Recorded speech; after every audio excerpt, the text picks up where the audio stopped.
حضرت امام احمد رضا خان فاضل بریلوی نبی کی تعریف و توصیف کرتے ہوئے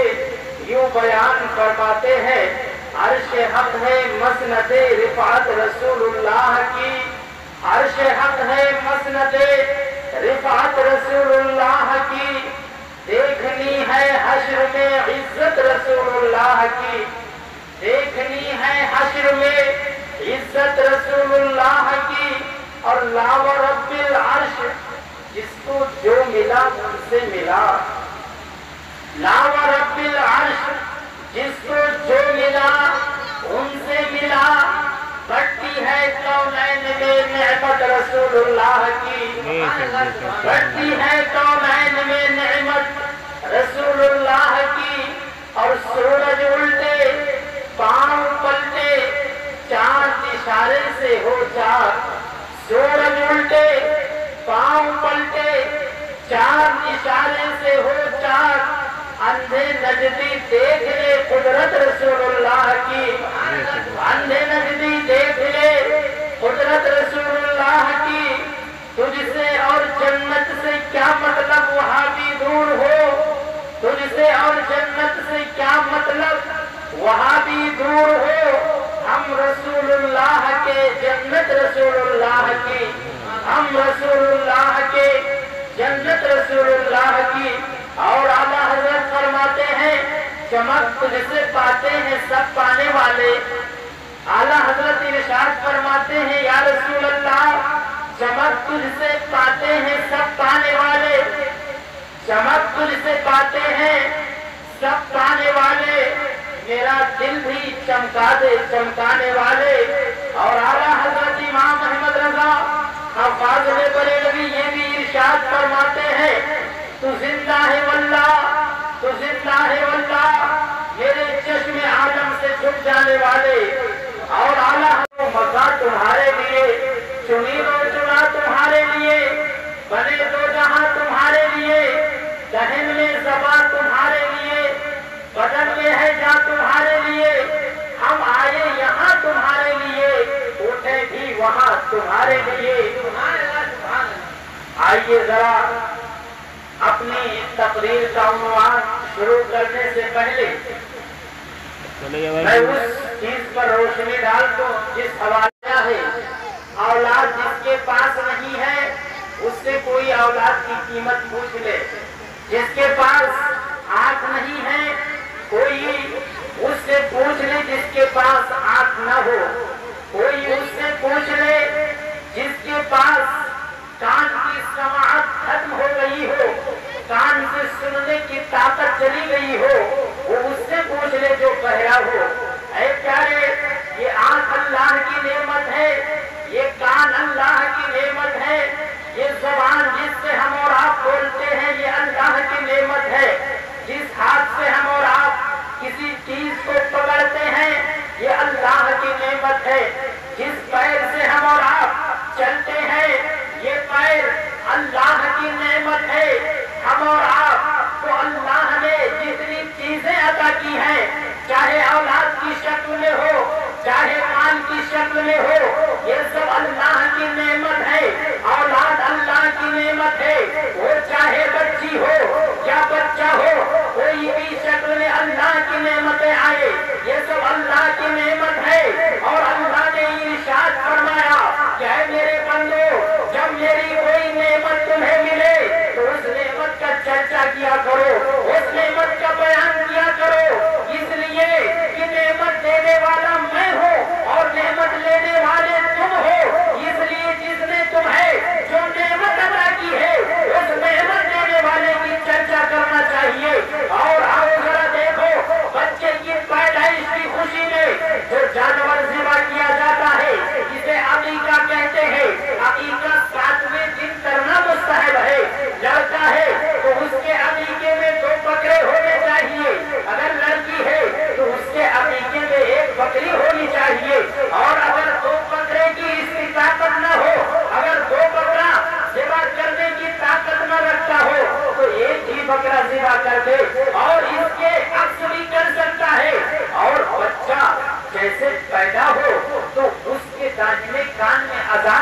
جائے, بائیں کان میں تکبیر کہہ دی جائے. ایسا کیوں؟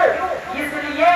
کہ جب کان میں اذان دی جاتی ہے اور کان میں جب اقامت کہی جاتی ہے تو یہ بتایا جاتا ہے کہ آیات تمہارے کان میں سنائی جا رہی ہے, اس کے نام کو تمہارے کان میں بتایا جا رہا ہے. اس لیے کہ اللہ نے ہی پیدا کیا ہے, تو جس نے پیدا کیا ہے اس کا نام بتا دیا جائے تاکہ بڑا ہونے کے بعد کوئی بھٹکے نہ, بڑا ہونے کے بعد میں کوئی ادھر ادھر نہ ہٹے. اس لیے کہ اللہ ہی بچوں کو جیسے چاہتا ہے ماں کے رحموں میں بناتا ہے, اللہ جسے جیسا چاہتا ہے بنا دیتا ہے. کسی کو گورا بنا دیتا ہے, کسی کو کالا بنا دیتا ہے, کسی کو حسین و جمیل بنا دیتا ہے, کسی کو لمبا قد والا بنا دیتا ہے, کسی کو پست قد والا بنا دیتا ہے, کسی کو موٹا بنا دیتا ہے, کسی کو دبلا بنا دیتا ہے, کسی کے اندر خوبصورتی پیدا کر دیتا ہے.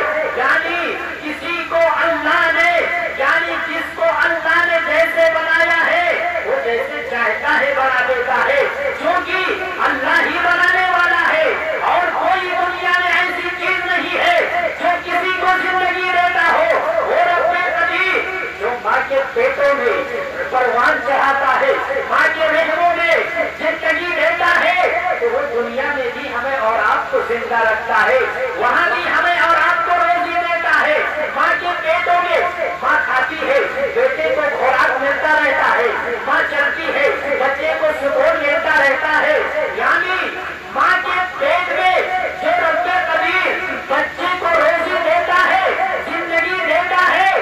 تو آپ ذرا سوچو وہ رب قدیر جسے جب تک جتنا چاہتا ہے زندگی دیتا ہے. اللہ نے جس کے لیے جتنی زندگی مقرر کر دی ہے کوئی مائی کا لال اسے مار نہیں سکتا ہے, اور اللہ نے جس کے لیے جب موت لکھ دیا ہے تو پھر کوئی مائی کا لال اسے بچا نہیں سکتا ہے. یہ زندگی اللہ نے دی ہے, یہ موت اللہ نے فکس کیا ہے. اور یہ بھی جان لے کہ امیری اور غریبی یہ بھی اللہ ہی کرتا ہے. اللہ جسے چاہتا ہے امیر بنا دیتا ہے, اللہ جسے چاہتا ہے غریبی دے دیتا ہے. یہ سب رب قدیر کی حکمتیں ہیں, کیونکہ اللہ اپنے بندوں کے بارے میں خوب جانتا ہے. اللہ جس کو جس حال میں رکھے اس کا شکر ادا کرنا چاہیے, اس کی بڑائی بولنی چاہیے. اس لیے کہ ہم اور آپ اسی کے بندے ہیں, اسی نے ہمیں اور آپ کو پیدا کیا ہے, اسی نے ہمیں اور آپ کو زبان سے بولنے کی طاقت دی ہے, اسی نے ہمارے دانتوں کو کھانا چبانے کی قوت بخشی ہے. تو جس رب نے ہمیں اور آپ کو چلنے کی طاقت دی ہو, بولنے کی طاقت دی ہو, سننے کی طاقت دی ہو, آنکھ سے دیکھنے کی طاقت دی ہو, تو آپ ذرا سوچو دنیا میں رہ کر کے اس رب کو ہم اور آپ راضی نہ کریں تو یہ ہماری اور آپ کی کم نصیبی نہیں تو کیا ہے. اس لیے جب تک کہ جسم میں جان ہے تو رب قدیر کے لیے سجدہ کر لیا کرو, رب قدیر کی عبادت کر لیا کرو. اس لیے کہ یہ جو زندگی ملی ہے رب کی بندگی کے لیے ملی ہے. اس لیے پیارے مسلمان بھائیوں, آپ کے جسم میں جب تک کہ جان باقی رہے فجر کی اذان ہو, فجر کی اذان سن کر کے نماز کے لیے مسجد کے لیے نکل پڑو, نماز پڑھنے کے لیے مسجد کی طرف آپ اپنے قدموں کو بڑھا دو, نماز پڑھ لو. نماز پڑھنے کے بعد میں آپ قرآن کی تلاوت کر لو, قرآن کی تلاوت کرنے کے بعد میں آپ جو کام کرنا چاہو کام کرو, آپ خوب کام کرو. صبح کا وقت آئے اذان ہو, نماز کے لیے کام روک دو, نماز پڑھ لو. نماز پڑھنے کے بعد میں پھر آپ اپنا کاروبار شروع کر دیجیے. یعنی جس اللہ نے ہمیں اور آپ کو پیدا کیا ہے اس اللہ کی بڑائی بیان کرنا, اس اللہ کی عبادت کرنا یہ ہمارے اور آپ کے اوپر لازم و ضروری ہے. تو ایک مثال کے ذریعے سے آپ کو بتانا چاہتا ہوں, اگر کوئی آدمی کسی کے یہاں نوکری کرتا ہے 10,000 روپیہ, 20,000 روپیہ, 50,000 روپیہ جو تنخواہ پاتا ہے, نذرانہ پاتا ہے, وہ ہدیہ جو ملتا ہے, آپ اسی لیے اس کے آگے پیچھے لگتے ہو کہ وہ آدمی ہمارا گھر چلاتا ہے. بظاہر وہ آدمی ہمیں تنخواہ دیتا ہے, پیسہ دیتا ہے, کام کرتے ہیں,